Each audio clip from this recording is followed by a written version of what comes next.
Bismillahirrahmanirrahim. Assalamualaikum warahmatullahi wabarakatuh. Waalaikumsalam warahmatullahi wabarakatuh. Alhamdulillah wassalatu wassalamu ala Rasulillah wa bihi nasta'inuhu wa nastaghfiruhu wa nasta'inu wa natubu ilaihi wa asyhadu an la ilaha illallah wahdahu la syarika lahu wa asyhadu anna Muhammadan abduhu wa rasuluhu amma ba'd.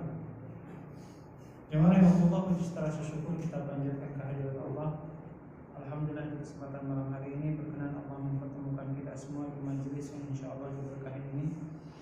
Salawat dan salam mudah-mudahan senantiasa terlimpah curahkan teruntuk suri teladan kita Habibana wa Nabiyana Muhammadin sallallahu alaihi wasallam, teruntuk para sahabatnya, tabi'in, dan mudah-mudahan kita semua senantiasa ada dalam bimbingan hidayah dan taufik dari Allah Ta'ala, yang semata-mata karena hidayah dan taufiklah seorang hamba bisa senantiasa istiqomah beribadah di sepanjang hayatnya, dan mudah-mudahan Allah karuniakan kepada kita akhir kehidupan yang husnul khatimah.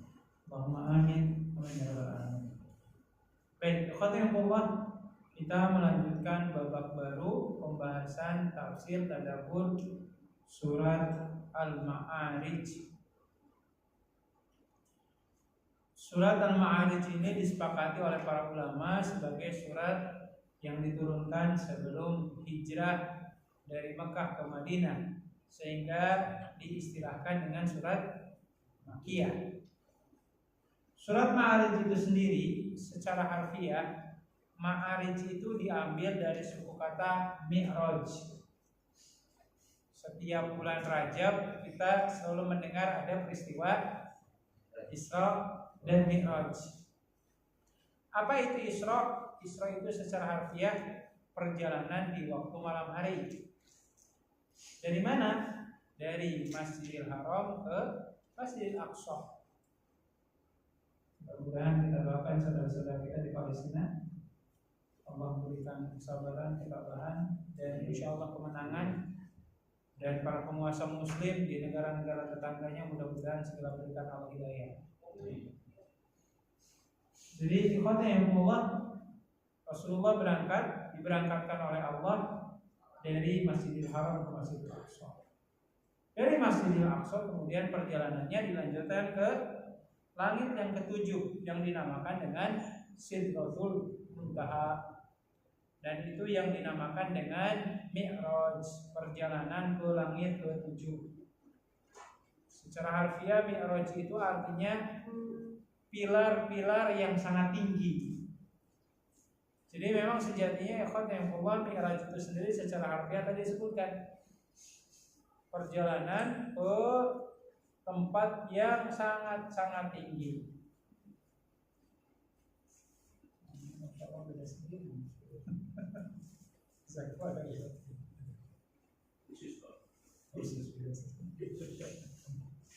Nah, singkat cerita ya yang bahwa tadi diistilahkan Mi'raj itu diambil dari kata jamaknya adalah Ma'arij. Ma'arij. Kenapa dinamakan Ma'arij? Nanti kita akan coba kupas, coba akan kita tadabbur. Nah, singkatnya ya kalau surat Ma'arij itu sendiri sebenarnya jawaban dari Allah Azza wa Jalla dari pertanyaan-pertanyaan yang disampaikan oleh orang-orang kafir Quraisy, yang sebenarnya nanyanya itu bukan dalam rangka ingin tahu jawabannya, tapi dalam rangka ingin membuli Rasulullah SAW. Jadi orang itu kan nanya motifnya beragam. Ada yang ingin ngetes, gitu. Ada juga yang memang dia nggak tahu. Ada juga dia tahu tapi ingin ngasih tahu orang-orang di sekitarnya. Maka caranya dengan nanya. Udah tahu tapi ingin memberikan kemanfaatan aja. Dan yang terakhir ada pertanyaan yang sebenarnya nggak perlu jawaban, karena yang dimaksud dari penanya itu bukan ingin mengetahui sejauh mana pengetahuan kita, tapi ingin melecehkan kita saja. Baik, seperti itu. Jadi kalau Allah Azza wa Jalla kepada Rasulnya mengingatkan adanya hari kiamat, adanya siksaan sesudah kematian, adanya siksaan di neraka, maka orang-orang kafir itu nanya. Jadi nanyanya, Kapan sih kiamat itu terjadi? Bahasanya gitu. Nah, di antara yang bertanya itu kalau kita baca dalam tafsir Imam Ibnu Katsir itu ada seorang kafir Quraisy yang bernama An-Nadhr bin Haris bin Qaldah. An-Nadhr bin Haris bin Qaldah itu nanya ke Rasulullah. Yang pertanyaannya itu kemudian Allah abadikan di dalam surat Al-Ma'arij. Jadi seolah-olah Allah itu ingin memberikan jawaban. Kalau urusan memberikan azab itu turunannya kan perintahnya dari Allah, dan Allah itu ada di langit. Maka ibarat kata kalau Allah sudah menginstruksikan dari atas langit sana, pasti akan terjadi. Kalimatnya seperti itu. Nah, singkatnya Allah Azza wa Jalla berfirman, A'udzu billahi minasyaitonir rajim. Bismillahirrahmanirrahim. Sa'ala sa'ilun bi'adzabil waqi'. Ada seorang penanya, yang dimaksud di sini adalah Al-Haris bin Nadhr secara khusus. Tapi bisa siapa saja yang meragukan adanya hari kiamat. Jadi ada seorang penanya nanya ke Rasulullah bi'adzabil waqi'. Apakah azab dari Allah itu benar-benar akan terjadi? Apakah hari kiamat itu benar-benar akan terjadi? Maka Allah Azza wa Jalla menegaskan, lil kafirin laisa lahu dafi. Sebenarnya azab itu kalau Allah turunkan, pertama lil kafirin. Azab itu hanya khusus diperuntukkan bagi orang kafir. Sementara bagi kita yang beriman, kalau ada sesuatu yang buruk menimpa kita, keyakinan kita itu bukan azab. Keyakinan kita itu adalah teguran dari Allah, musibah yang Allah berikan tujuannya untuk melipat gandakan pahala kita, dan seterusnya. Nah, oleh karenanya Allah Azza wa Jalla mengingatkan kepada kita semua, kalau ada perkumpulan-perkumpulan atau perayaan-perayaan yang dihadiri oleh orang-orang kafir, sebisa mungkin jangan hadir di tempat tersebut. Khawatir kalau Allah tidak ridha, Allah menurunkan azab. Kalau azab sudah turun, nggak pandang pilih, nggak tebang pilih, siapapun yang ada di sana dihabiskan. Jadi mirip seperti kisahnya Abraha dan para tentaranya. Kalau kita baca dalam kitab Riyadhus Shalihin, kalau tidak salah hadis yang kedua, ini ceritanya Abraha itu masang tenda di satu lembah. Kan Abraha bawa apa? Gajah ya. Seumur-umur orang Madinah, orang Mekah itu nggak pernah melihat gajah gitu. Karena kan nggak ada di Mekah itu gajah. Ya, makanya tertarik. Iya, adanya Afrika, di Arab nggak ada gajah, ada unta, gitu kan, keledai gitu. Nah, ketika Abraha dengan bala tentaranya plus gajah ada di dalamnya, banyak yang datang ke situ. Tapi bukan ingin menyelamatkan Ka'bah, bukan ingin memberikan pembelaan kepada Ka'bah, tapi ingin melihat gajah. Itu terasa. Mirisnya ikhwanullah, di saat itulah Allah Azza wa Jalla mengirimkan burung ababil. Maka kata Rasulullah SAW, yukhsafullahu bi awwalihim ila akhirihim. Allah Ta'ala menghancurkan dari mulai orang yang di barisan pertama sampai barisan terakhir, habis semuanya. Sampai Aisyah radhiyallahu ta'ala bertanya gini, ya Rasulullah, orang yang terkena azab dengan burung ababil itu kan, sebagaimana yang kau ketahui, tidak semuanya itu mendukung Abraha, nggak semuanya ingin ngancurin Ka'bah, ya hanya sekedar ingin tahu aja gajah kayak gimana dan seterusnya. Maka apa kata Rasulullah SAW? Allah kalau sudah berkehendak untuk menurunkan azab, Allah akan turunkan.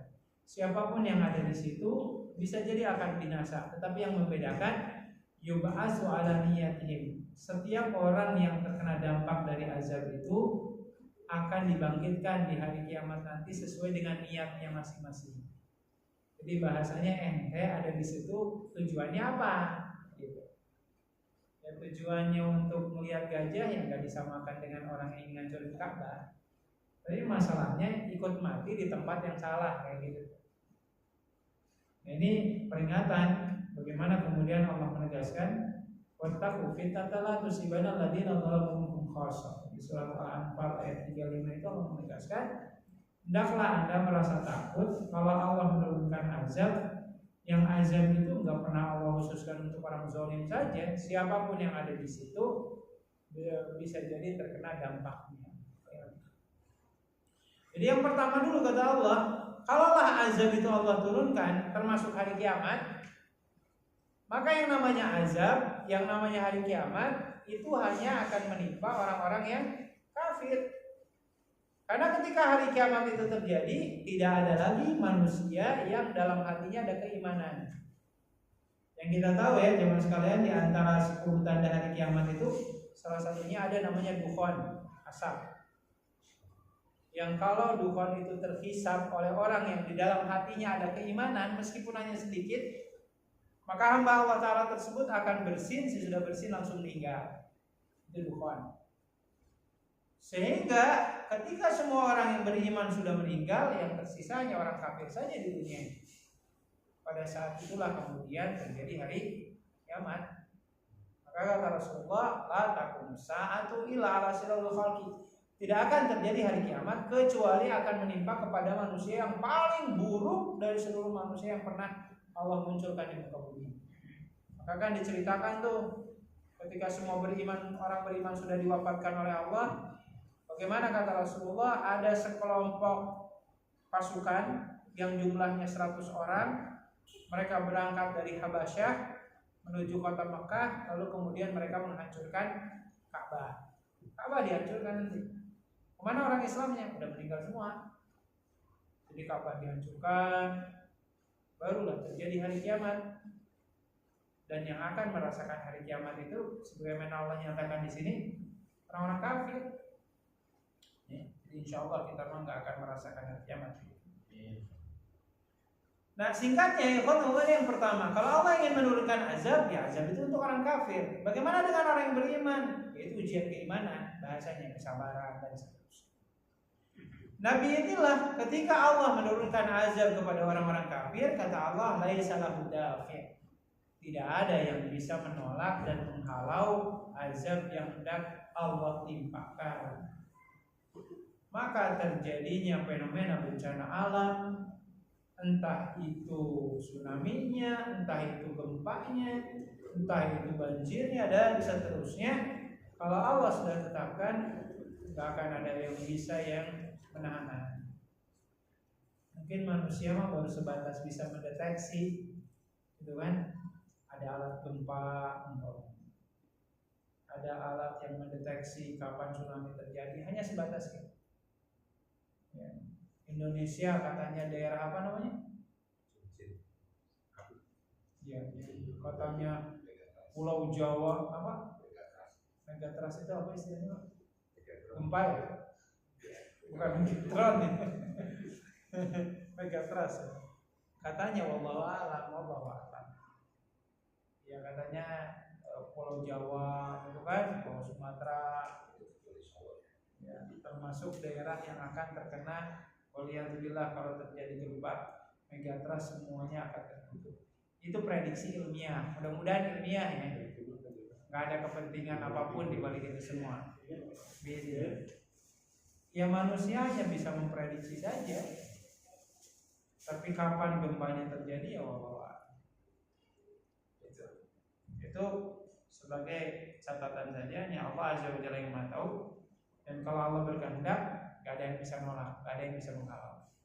Hanya sebatas mengantisipasi saja. Oke. Nah singkatnya, Allah Azza wa Jalla menegaskan bagi orang-orang yang mempertanyakan dan meragukan adanya siksaan Allah, adanya hari kiamat, Allah tegaskan siksaan itu, hari kiamat itu diperuntukkan orang kafir. Kalau terjadi, gak ada yang bisa menolaknya. Siapa kemudian yang memberlakukan itu semua? Minallahi dil ma'arij. Instruksinya langsung dari Allah, di mana Allah itu adalah zat yang memiliki ma'arij, tempat-tempat tinggi di langit, yang diistilahkan tadi dengan Mi'raj, gitu ya. Jadi Allah Azza wa Jalla lah yang menurunkan instruksi. Ya berbeda dengan orang-orang sufi. Itu bukan suka film nih. Orang-orang sufi itu mereka punya kepercayaan gini. Kalau wali itu derajatnya lebih tinggi daripada nabi. Sampai ada istilah wali kutub. Oh, itu mau udah di atas wali di antara wali. Walinya wali. Jadi mereka meyakini di dunia ini ada 4 wali kutub. Salah satunya Syekh Abdul Qadir Jailani. Katanya informasinya kalau Allah hendak menimpakan musibah ke sebuah negeri, Allah nggak akan bisa menimpakan musibah itu sebelum dapat izin dari 4 wali ini. Hebat banget.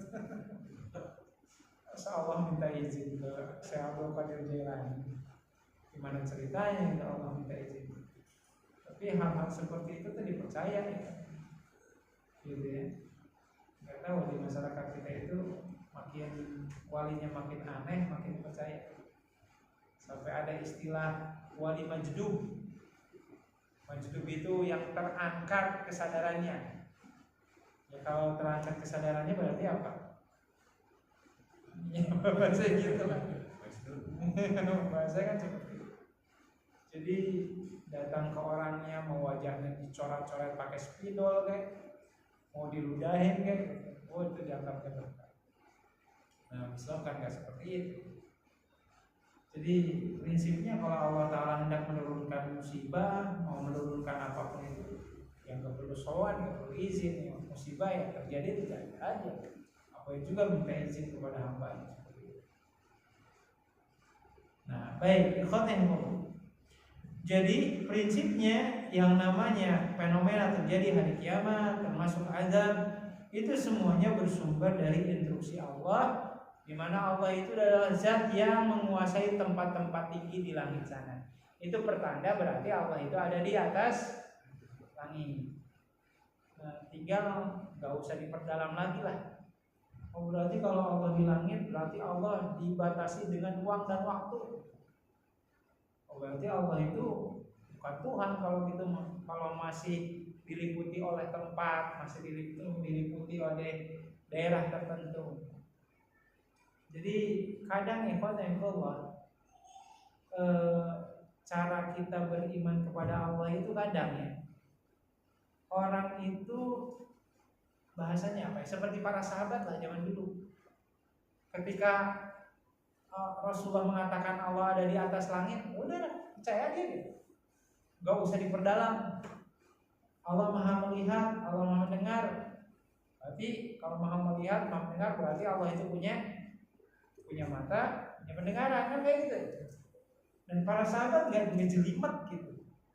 Ya kalau kata Allah maha melihat, ya udah percaya aja Allah punya penglihatan.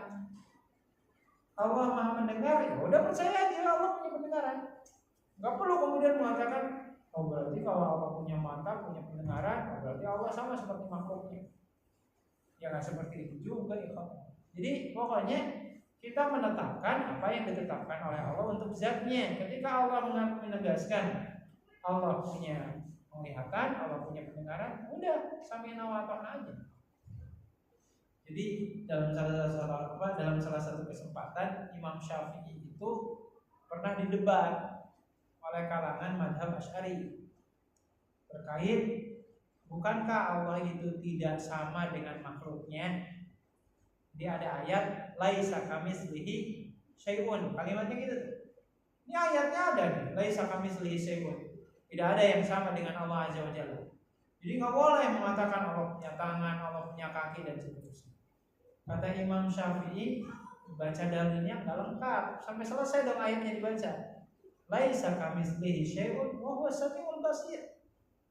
Jadi enggak ada yang sama dengan Allah, tapi ingat Allah lah zat yang maha mendengar, maha melihat. Berarti Allah menisbatkan kepada dirinya Allah itu punya penglihatan, Allah itu punya pendengaran. Urusan seperti apa wujud dan rupanya udah serahkan aja kepada Allah. Makanya kata Imam Malik itu beliau mengatakan tafakkaru fi khalqillah wala tafakkaru fi dzatillah fatuhidu. Yang harus kita tafakuri itu ya makhluk ciptaan Allah saja. Nggak perlu kita tafakuri wujud Allah zatnya seperti apa. Karena kalau hal seperti ini coba kita geluti, coba kita perdalam, itu hanya akan membawa kepada jurang kebinasaan. Nah, itu yang perlu kita cermati. Jadi ketika Allah menegaskan Allah itu zat yang memiliki pilar-pilar di langit yang sangat menjulang, dan dalam kesempatan Rasulullah kan pernah nanya ke anak kecil tuh, Allah di mana? Si anak kecilnya mengatakan ada di langit. Udah selesai aja kalau ada di langit. Urusannya berarti kalau Allah ada di langit, di bumi nggak ada Allah, ngomongin nggak kayak gitu. Udah percaya aja. Karena saya ambil contoh ya tentang keutamaan membaca surat Al-Fatihah. Ketika kita sholat, ketika imam umpamanya tadi nih di sholat isya, umpamanya rakaat ketiga keempat, imam baca Al-Fatihah, mau membaca Al-Fatihah umpamanya. Kan ketika kita baca surat Al-Fatihah itu Alhamdulillahirabbil alamin Ar-Rahmanir-Rahim Maliki Yaumiddin, 3 ayat pertama kita baca Allah langsung memberikan perkataan Hamadani Rabbi, hambaku telah memuji aku. Nah, ini kita ambil contoh aja. Imam baca itu, makmumnya semua membaca. Pertanyaannya bagaimana cara Allah menjawab bacaan Al-Fatihah kita satu-satu? Ya nggak usah dipikirin secara lebih dalam, maunya Allah aja deh. Kata Allah memuji kita, memuji Allah, udah selesai aja. Nggak perlu kemudian gimana ya caranya Allah menjawab Ustaz akhi satu-satu kayak gitu. Dipakai aplikasi gitu, pakai apa flash gitu namanya gitu. Ya wallahu a'lam. Yang penting kita percaya saja. Allah menjawab, udah selesai. Ini yang harus kita pertegas. Jadi kadang orang itu dengan tanda kutip ya berpikirnya sederhana, nggak terlalu menjelimet, udah selesai. Udah beriman aja kepada Allah. Karena makin diperdalam, ya makin gak jelas nanti. Ya. Jadi kalau Allah tidak punya wujud, ya berarti Allah itu seolah-olah ada dan tiada. Bahasanya seperti wallah alam gitu aja. Yang penting Allah punya zat, menisbatkan kepada dirinya, kepada zatnya, bahwasannya zat Allah itu secara umum ada penglihatannya, ada pendengarannya, Allah punya tangan, Allah punya kaki, udah selesai. Urusannya seperti apa ya kita serahkan aja kepada Allah. Kalau ingin membuktikan, berharaplah nanti ya di surga Firdaus kita bisa melihat wujud Allah secara langsung. Berarti kalau di surga Firdaus setiap hamba-hambanya bisa melihat Allah, berarti Allah itu punya wujud. Selesai. Dan puncak kenikmatan tertinggi itu ya melihat wajah Allah. Mudah-mudahan nanti kita semua bisa ya. Yang nonton bola aja pada semangat.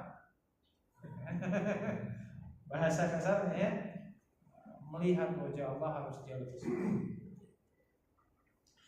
Nah, singkatnya, ikhwatullah, Allah Ta'ala itu yang memiliki ma'arij, mi'raj, tempat-tempat yang tinggi di langit. Maka disebutkan di ayat yang keempatnya, ta'rujul malaikatu warruhu ilaihi fi yaumin kana miqdaruhu 50 alf sanah.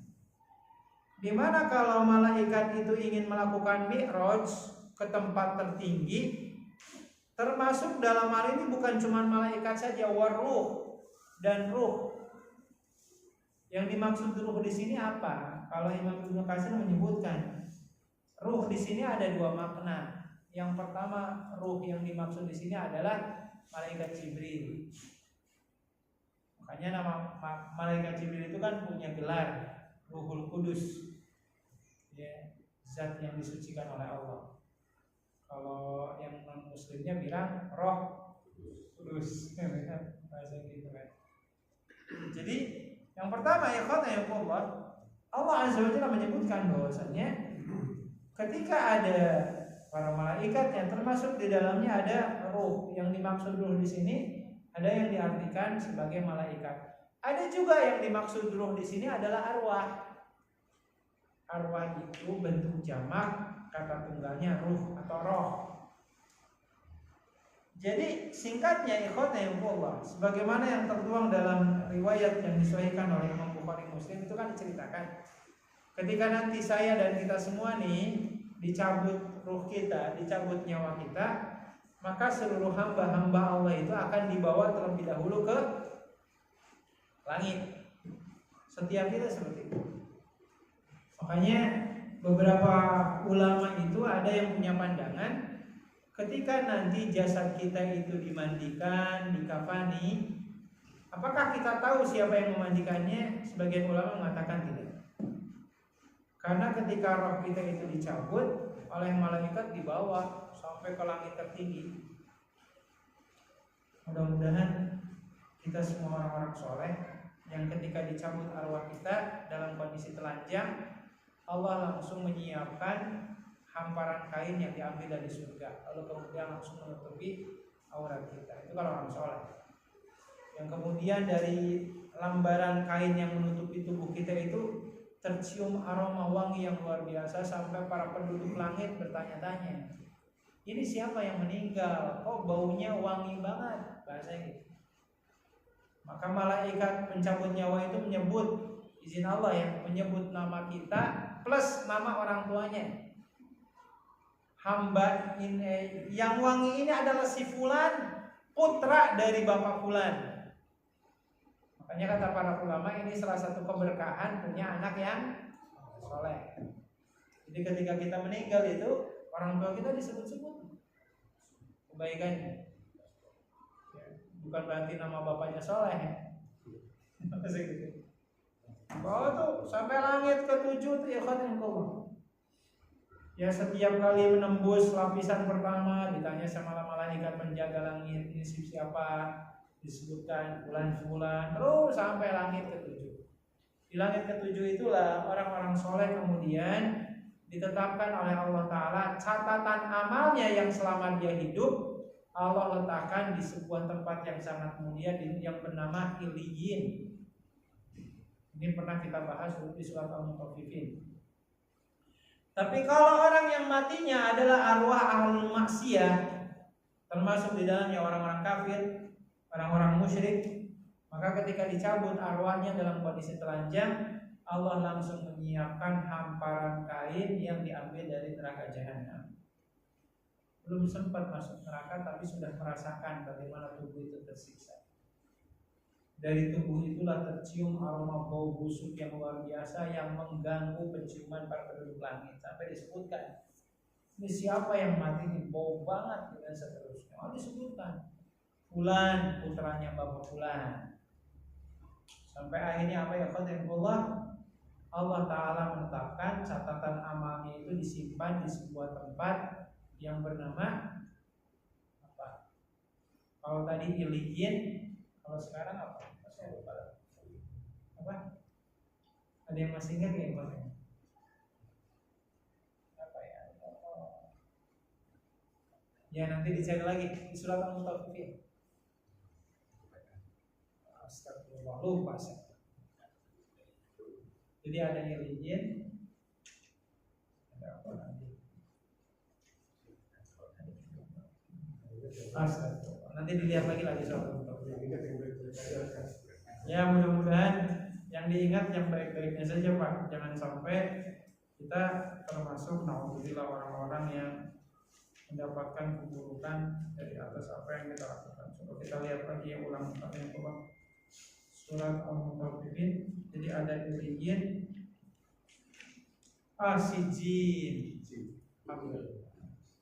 Sijin. Nah, jadi di perjalanan sampai langit ke-7 itu setiap kita secara umum ya sudah mendapatkan ketetapan. Kalau orang baik catatan amalnya disimpan di Iliyin. Kalau orang buruk catatan amalnya di Sijin. Kapan serah terimanya? Nanti di padang mahsyar. Pembagian rapotnya langsung tuh dibagikan semua. Maka yang catatan amalnya ada di Iliyin langsung mendapatkan catatan amalnya dengan tangan kanan. Kalau Sijin dapatnya dengan tangan kiri. Bahasanya seperti itu. Nah, singkatnya ketika setiap hamba Allah sudah mendapatkan catatan amalnya diletakkan ada di Iliyin, ada di Sijin, baru sesudah itu kita semua dikembalikan ke muka bumi ini pada saat kita turun ke muka bumi, pada saat itulah roh atau arwah itu melihat jasadnya sedang ditandu di atas keranda. Jadi kalau orangnya soleh, maka si arwahnya itu akan meminta-minta kepada Allah, ya Rabbi ajili sa'ah, ya Allah cepetin dong hari kiamatnya. Karena kenapa? Karena dia sudah yakin belum masuk surga aja udah dapat kain penutup yang luar biasa kan, catatan amalnya sudah ada di Iliyin dan semua. Itu kalau orang soleh. Jadi minta yang nenteng di atas kerandanya itu kita jalannya supaya cepat, jangan lelet, jangan lama. Makanya salah satu hikmah ya di antara perkara yang harus disegerakan itu salah satunya adalah mengurus jenazah. Terus apa lagi? Kalau punya anak gadis yang sudah saatnya menikah, nikahkan. Terus apa lagi yang harus disegerakan? Kalau punya utang segera lunasi. Itu perkara-perkara yang harus disegerakan. Ya, jangan ditunda-tunda. Gitu biasanya. Itu kalau orang soleh. Tapi kalau ahlul maksiyah, ketika rohnya ngelihat jenazahnya dibawa di atas tandu keranda, maka arwahnya itu mengatakan, aina yadhabu nabi, kalian mau bawa kemana tuh jasadnya? Sampai teriak-teriak. Dan suara teriakan itu tidak didengar oleh makhluk sebangsa jin dan manusia. Yang mendengar hanya para binatang saja. Kata Rasulullah, walau sami'u la sa'iqu. Kalau seandainya kalian mendengar teriakan arwah itu, niscaya kalian semua akan pingsan mendengar teriakan. Jadi dari beberapa keterangan bahwa para ulama berpandangan ketika nanti kita meninggal, kita nggak tahu siapa yang memandikan jenazah kita, siapa yang mengkafani. Karena kenapa? Posisi arwah itu sedang di perjalanan ke langit ketujuh. Baru kembali ke dunia dalam posisi jasadnya sudah ada di atas keranda. Artinya dimandikan sudah selesai, dikafani sudah selesai, disolatin sudah selesai, bahkan dalam posisi di perjalanan menuju pemakaman. Jadi singkatnya ya Allah Azza wa Jalla menegaskan bahwasannya yang memberikan instruksi untuk menurunkan azab terjadinya hari kiamat itu adalah Allah Azza wa Jalla yang memiliki tempat-tempat tinggi di langit Ma'arij. Dan kata Allah di ayat yang keempat, kalaulah ada di antara kita yang ingin mencapai Ma'arijnya atau Mi'rajnya Allah, ya di sini disebutkan ini yang perjalanannya malaikat dan termasuk arwah. Jadi kalau malaikat dan arwah melakukan perjalanan Mi'raj itu butuh waktu selama 50.000 tahun. Ini malaikat ya yang mengalahkan pesawat supersonik gitu ya. Malaikat itu butuh waktu 50.000 tahun. Nah kita mungkin ribuan tahun. Nggak tahu yang isi bahan bakarnya juga di mana. 50.000 tahun. Masa seperti itu.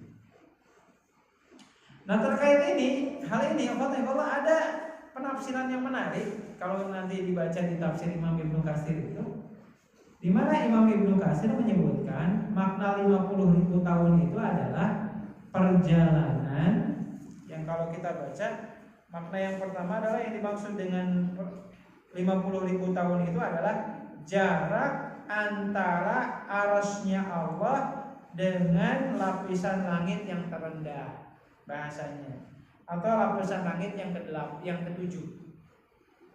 Jadi ibarat kata langit itu kan ada 7 lapis ya. Lapisan pertama, kedua, ketiga, keempat, lima, keenam, ketujuh. Nah kalau ada seorang di antara kita ingin melakukan perjalanan dari langit ketujuh, berarti kan itu puncaknya ya, menuju arasnya Allah. Kata Imam Ibnu Katsir dalam tafsirnya itu butuh waktu perjalanan 50.000 tahun. Itu definisi pertama atau penafsiran pertama. Penafsiran yang kedua, kalau Imam Ibnu Katsir, yang dimaksud dengan 50.000 tahun di sini adalah umur alam semesta raya ini dari mulai diciptakan sampai nanti hari kiamat terjadi. Tapi pendapat ini nggak ada landasan dalilnya, hanya sekedar penafsiran saja. Ada juga yang kata Imam Ibnu Katsir, ada yang menafsirkan yang dimaksud 50.000 tahun di sini adalah al-yaumul fasil baina dunya wal akhirah. Waktu transisi antara dunia dengan akhirat. Maksudnya apa ya, Pak? Masa transisi itu apa sih? Masa transisi itu apa sih, Pak? Transisi dunia akhirat. Masa jeda kan? Berarti apa? Masa jeda antara dunia akhirat. Alam kubur, alam barzakh. Jadi menurut pendapat ketiga dalam tafsir Imam Ibnu Katsir, meskipun ini juga dipertanyakan. Jadi katanya, kalau saya dan kita semua nanti meninggal dan dikuburkan, nah kita itu nanti ada di alam barzakh itu selama 50.000 tahun. Jadi umur kita di dunia yang hanya sekitar 70 sampai 100 mungkin lah ya, paling lama ya, itu ternyata tidak ada apa-apanya dibandingkan masa kita melalui alam barzakh. Maka nasihat untuk saya dan kita semua ya Allah, nggak apa-apa lah, capek-capek dikit beribadah nggak masalah.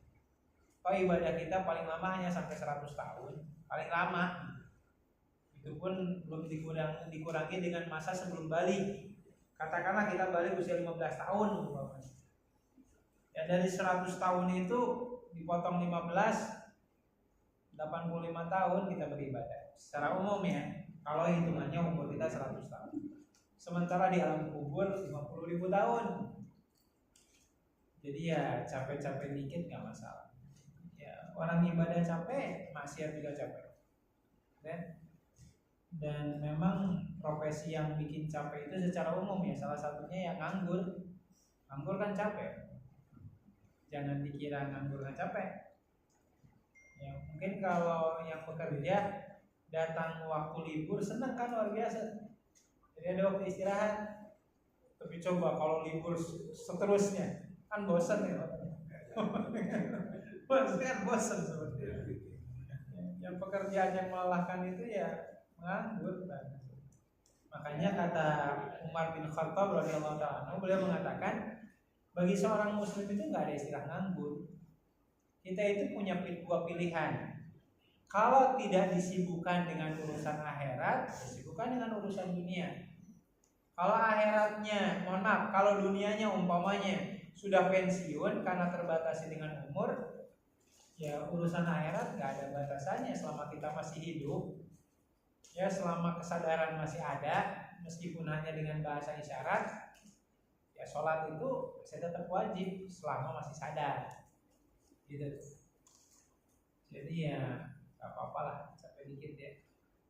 Sholat subuh sekarang jam 4, ya capek dikit nggak apa-apa. Gitu ya. Yang bagi sebagian orang itu memang sangat dirasakan berat. Ya memang prinsipnya yang ibadah capek, yang bergadang juga capek. Ya, cuman yang membedakan dari capeknya kita itu, kita ada sesuatu yang bisa kita harapkan dari Allah SWT. Jadi ini penafsiran yang ketiga. Ya, penafsiran pertama tadi jarak antara langit ketujuh ke arsy, itu penafsiran pertama. Penafsiran kedua katanya masa penciptaan dunia dari mulai awal sampai nanti hari kiamat katanya 50.000 tahun. Sekarang dunia udah berapa tahun? Allah alam ya, nggak tahu ya. Terus yang ketiga katanya masa alam barzakh kita. Nah ini pendapat-pendapat ini nggak ada landasan dalilnya. Dan pendapat yang keempat, wallahu alam ikhwan, dan ini yang dipegang oleh banyak ulama ahli tafsir seperti Imam Ibnu Katsir, Imam Al-Qurtubi dan beberapa ulama yang lain, di mana mereka menyepakati bahwasanya yang dimaksud dengan 50.000 tahun di sini adalah masa yang akan kita habiskan nanti di padang mahsyar. Jadi saya dan kita semua ikhwan yang Allah nanti di padang mahsyar itu kumpulnya selama 50.000 tahun. Ini sesuai dengan hadis sahih riwayat Imam Bukhari dan Imam Muslim. Rasulullah mengatakan gini, "Ma min sahibi kanzin la yu'addi haqqahu illa ju'ila safaiha yahmi 'alaiha fi nar jahannam." Kata Rasulullah SAW, Siapa orang yang punya kewajiban zakat tapi tidak dia tunaikan, maka nanti di hari kiamat, tepatnya di padang mahsyar, harta yang selama ini kita sembunyikan dan tidak kita keluarkan kewajiban zakatnya, harta itu akan dikumpulkan oleh Allah dan akan dipanaskan. Sesudah itu, harta tersebut yang berupa lempengan itu akan disetrikakan ke tubuh si pelakunya. Dan Rasulullah SAW menyebutkan fi yaumin kana miqdaruhu 50 alf sanatin mimma ta'udun, bahwasanya masa di mana kita semua akan mengalami padang mahsyar itu kurang lebih selama 50.000 tahun lamanya. Kebayang ya ikhwan Allah nggak pakai baju, telanjang gitu kan. Mohon maaf ya, kemaluan kelihatan. Bahkan kan kata Rasulullah, ufatan, urotan, gurlan. Nanti di padang mahsyar itu kaki nggak pakai sendal, nggak pakai sepatu, tubuh nggak pakai penutup aurat gitu ya. Lalu kemudian mohon maaf kata Rasulullah, gurlan itu artinya punten, kemaluan yang sudah dihitan nanti akan dikembalikan lagi kuncupnya. Nah, sampai detik ini saya belum tahu hikmahnya apa. Kenapa kemaluan hamba-hamba Allah yang sudah dihitan itu nanti di padang mahsyar dikembalikan lagi. Wallahu a'lam. Ini PR lah ya, siapa tahu ada yang tahu hikmahnya. Nah, jadi singkatnya ya Allah, dalam kondisi seperti itu kita berkumpul selama 50.000 tahun. Tapi ada janji dari Rasulullah kepada kita semua. Kata Rasulullah, walladzi nafsi biyadi innahu la yukhafifu 'alal mu'min hatta yakuna akhafu 'alaihi min sholatin maktubah yusalliha fid dunya. Kata Rasulullah, bagi orang yang ada keimanan di hatinya, 50.000 tahun lamanya itu sama waktunya dengan, kata Rasulullah, sholat yang kita lakukan di muka bumi ini. Sehingga ada sebagian pandangan, makin lama sholat 5 waktu kita, makin pendek kita di padang mahsyar. Tapi makin pendek sholat 5 waktu kita, makin lama kita di padang mahsyar. Nah itu tadi masalahnya, kita nyari yang pendek-pendek sih. Kalau yang pendek-pendek nanti jangan sampai kejadian di padang mahsyarnya panjang. Nah inilah ya Allah beberapa penafsiran yang diuraikan oleh para ulama kepada kita semua terkait perjalanan ya, yang namanya Mi'raj itu kalau kita baca di ayat ini membutuhkan waktu sampai 50.000 tahun lamanya, sebanding dengan masa ketika nanti kita semua dikumpulkan di padang mahsyar, Allah kumpulkan selama 50.000 tahun. Jadi singkatnya Allah ingin memberikan jawaban. Kalau ada yang meragukan bahkan mencaci maki adanya hari kiamat, kata Allah bahasanya, kalau kiamat terjadi itu instruksi Allah dan tidak ada yang bisa menghalang-halangi. Dan kalau kiamat sudah terjadi, kata Allah, ada kehidupan sesudah itu. Kalaulah umpamanya ada alam barzakh, maka sesudah itu kita akan melalui yang namanya padang mahsyar, dan di padang mahsyar itu jauh lebih lama dibandingkan hidupnya kita di dunia. Mudah-mudahan sedikit informasi yang Allah berikan kepada kita itu dijadikan motivasi bagi kita untuk lebih banyak beramal, dari mulai kewajiban sholat 5 waktunya, zakat, infak, sedekahnya, dan ibadah-ibadah yang lainnya, agar kehidupan kita yang singkat di dunia ini dengan amal sebanyak-banyaknya bisa menjadi bekal bagi kita, sehingga nanti di padang mahsyar kita diringankan oleh Allah penghisabannya, dan yang paling terpenting adalah kita mendapatkan syafaat Rasulnya dan kita bisa meniti jalan surganya atas izin Allah Ta'ala. Wallahu a'lam. Itu saja mungkin ikhwanullah uraiannya untuk kajian kita di malam hari ini. Saya kembalikan kepada jemaah sekalian. Kalau ada yang ingin didiskusikan, ditambahkan, silakan. Wallahu.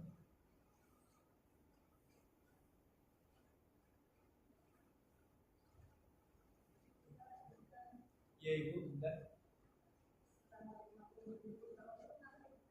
Nah, 50.000 tahun ngapain? Nah, itu nggak tahu saya.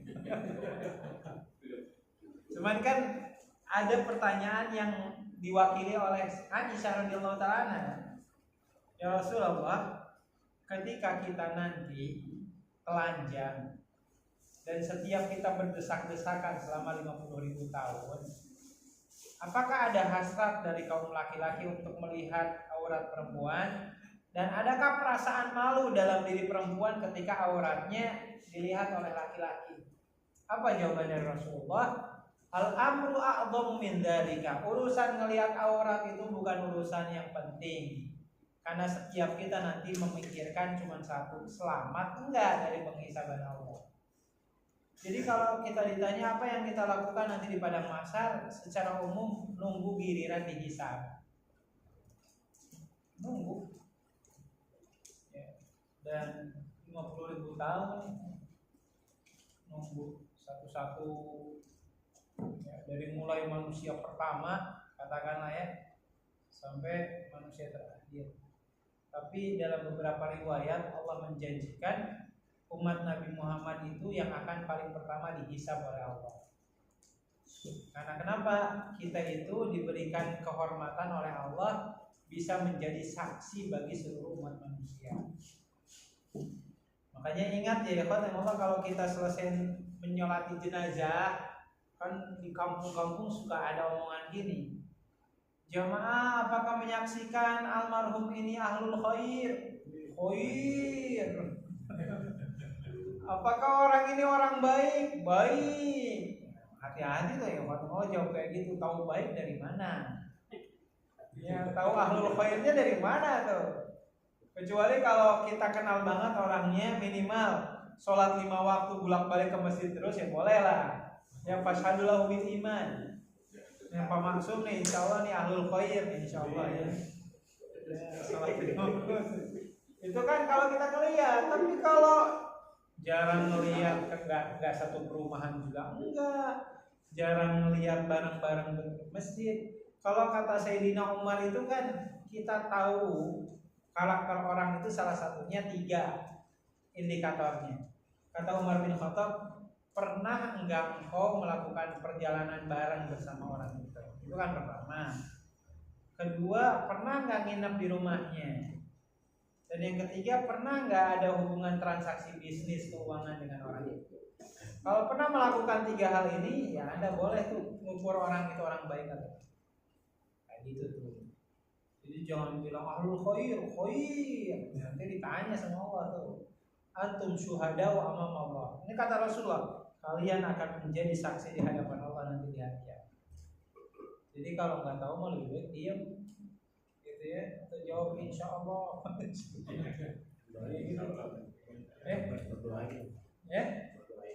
Doain. Mudah-mudahan ahlul khair. Mudah-mudahan. Tapi kalau pertanyaan tadi kan, apakah yang si fulan ini ahlul khair? Khair, kan jawabannya kayak gitu. Jadi yang kita lakukan nanti di padang mahsyar ya kan yang menunggu giliran penghisaban. Dan pastinya padang mahsyar tidak akan selesai sebelum semuanya selesai dihisab. Jadi jangan diartikan ini udah selesai dihisab nih, silakan lanjutkan ke perjalanan selanjutnya. Kan kalau kita baca dalam beberapa riwayat, ketika padang mahsyar sudah selesai, sesudah itu setiap kita nanti akan diarahkan ke Telaga Kausar. Ya, Telaga Kausar. Jadi setiap nabi itu punya telaga, setiap nabi ya. Nabi Adam punya telaganya sendiri, Nabi Muhammad SAW punya telaga namanya Telaga Kausar. Nah nanti setiap kita akan datang ke situ, mau ngapain? Minum di situ. Yang kata Rasulullah, siapa orang yang minum di Telaga Kausar, insya Allah dia tidak akan mengalami kehausan selama itu. Tapi kan kita baca dalam hadis tersebut, berapa banyak dari umatku yang ketika mau minum diusir-usirin sama malaikat. Apa faktor penyebabnya? Banyak faktor ya.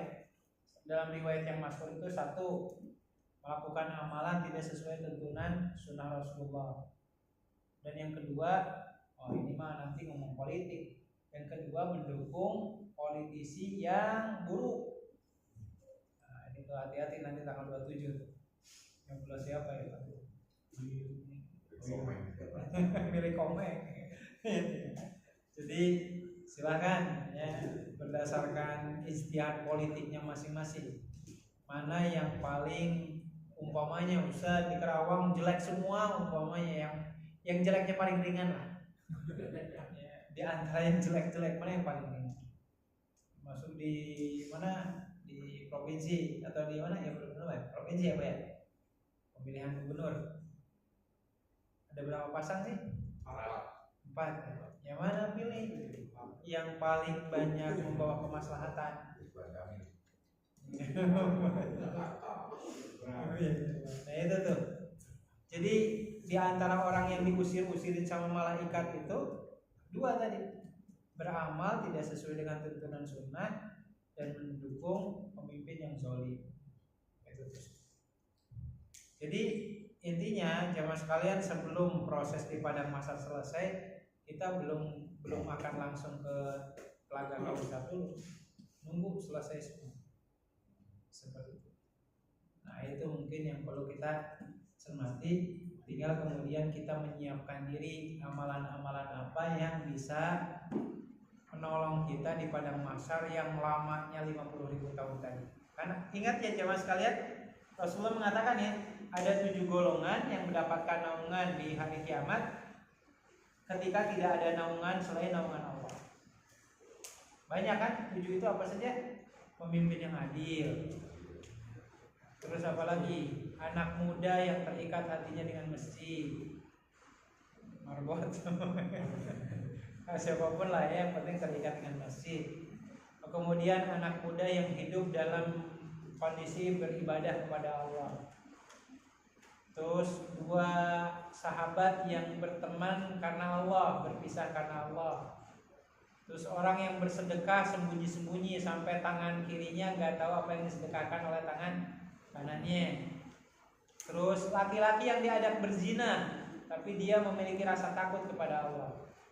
Dan yang terakhir, seseorang yang di sepertiga malam dia beribadah dan dia menangis meratapi dosa-dosa yang telah dia lakukan. Itulah 7 kelompok yang nanti akan dijamin mendapatkan perlindungan di hari akhir, tepatnya di padang mahsyar, di saat matahari itu begitu dekat di atas kepala-kepala. Maka silakan ambil dari 7 kelompok itu, kita bisa yang mana. Kalau bisa semuanya syukur deh, alhamdulillah.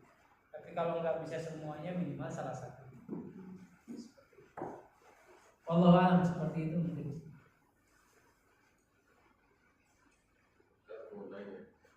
Kalau yang termasuk umat Nabi Muhammad itu yang Yahudi Nasrani itu kan masuk nggak? Umat Nabi Muhammad? Iya, kan itu kan umat Nabi Muhammad ya, ketika setelah Nabi Muhammad di sini. Iya. Nah itu kalau Yahudi Nasrani masuk itu nggak? Iya. Jadi prinsipnya yang namanya umat itu kan zaman dimana generasi manusia itu hidup di masanya. Maka ketika Nabi Muhammad SAW diutus oleh Allah sebagai penutup dari seluruh para nabi, maka dari mulai Nabi Muhammad ada di masanya sampai nanti hari kiamat, ya kita semua termasuk umat Nabi Muhammad. Tapi dari umat itu ada umat yang beriman, ada umat yang kafir. Bahasanya seperti itu. Suatu kali Sayyidina Umar bin Khattab radhiyallahu anhu pernah kedapatan lagi megang kitab Taurat. Gitu kan? Rasulullah nanya, "Wahai Umar, itu apaan?"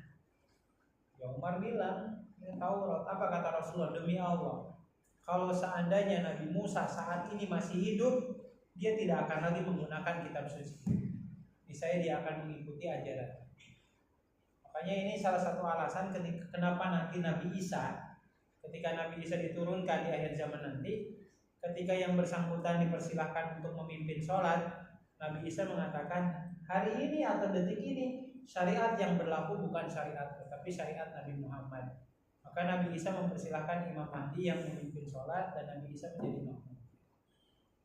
Jadi intinya ya khatimullah, siapapun manusianya yang hidup di zaman Nabi Muhammad atau sesudah Nabi Muhammad wafat, ya kita semua umat Nabi Muhammad. Cuma tadi ada yang beriman, ada yang kafir. Sama seperti umat Nabi-Nabi sebelumnya, umat Nabi Nuh, umat Nabi siapa gitu ya. Ada yang beriman, ada yang kafir. Seperti itu. Tapi di Islamnya beda dengan Yahudi sama Nasrani, di belakang berarti. Apa tuh? Yang mau ngajak lebih lagi, berarti ya. Berarti yang disambungkan kan berarti yang beriman dulu berarti ya. Betul. Yang gunakan berarti masuk golongan masing-masing atau sebelumnya berarti. Ya, intinya dalam keyakinan kita itu ajaran seluruh nabi-nabi itu semuanya udah selesai. Dan yang berlaku saat ini adalah ajaran Nabi Muhammad SAW. Artinya kalau mereka umpamanya ya, kalaulah ajaran Nabi Isa, Nabi Musa umpamanya masih orisinal, umpamanya, tapi mereka tidak mengakui kenabian Nabi Muhammad, ya nggak disebut sebagai orang beriman.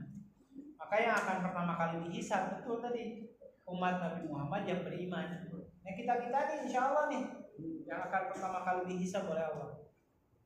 Dan mudah-mudahan hisabnya formalitas. Hisab yasir. Dan insya Allah kita menjadi saksi untuk seluruh umat manusia. Jadi apanya ya? Jadi ya saksi. Oh ya seperti itu. Ya. Allah. Ya kalau boleh dikatakan ya, punten ya orang Kristen hari ini ya umat Nabi Muhammad. Orang Yahudi Israel hari ini umat Nabi Muhammad. Tapi yang kafir maksudnya gitu.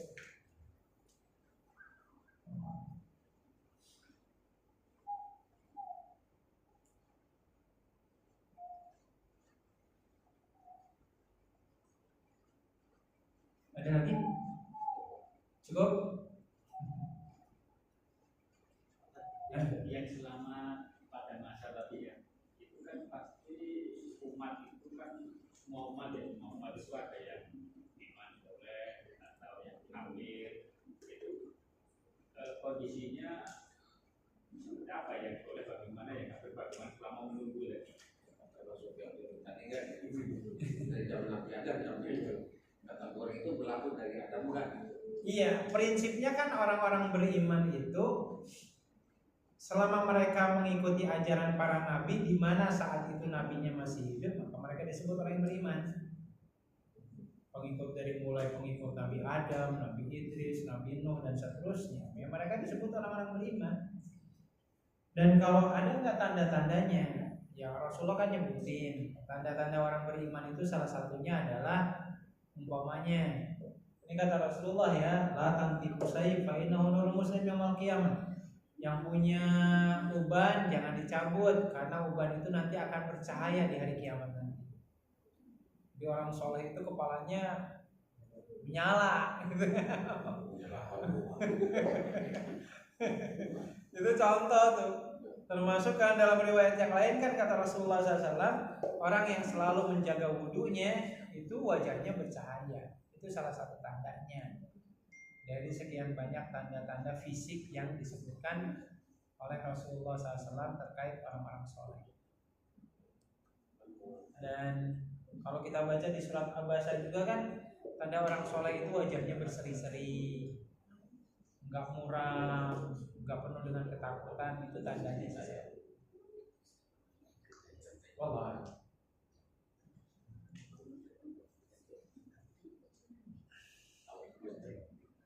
Baik, mungkin kita cukupkan dulu kajiannya sampai di sini. Mudah-mudahan apa yang tersampaikan menjadi tambahan ilmu bagi kita semua dan bisa menjadi penguat keimanan bagi kita semua. Dan terakhir minta doanya dari jamaah sekalian, insya Allah hari Rabu saya berangkat ke Tanah Suci insya Allah sampai sekitar tanggal 10 Desember. Izin Allah ada agenda ikut pelatihan tafsir di Masjidil Haram selama kurang lebih 2 pekan. Gratis sekalian umroh gratis. Nggak ada yang berangkat ya. Jadi kemungkinan nanti pekan keduanya. Jadi minggu depan Ustaz Kamil, minggu depan Ustaz Boyum pas. Pas ya. Baik, jemaah sekalian, mudah-mudahan segala niat-niat baik kita dimudahkan oleh Allah, diberkahi. Dan mari kita tutup pertemuan kita hari ini dengan istighfar, hamdalah dan doa kepada Astagfirullahaladzim, astagfirullahaladzim, astagfirullahaladzim. Alhamdulillahirabbil alamin. Subhanakallahumma wa bihamdika, asyhadu an la ilaha illa anta, astaghfiruka wa atubu ilaik. Assalamualaikum warahmatullahi wabarakatuh.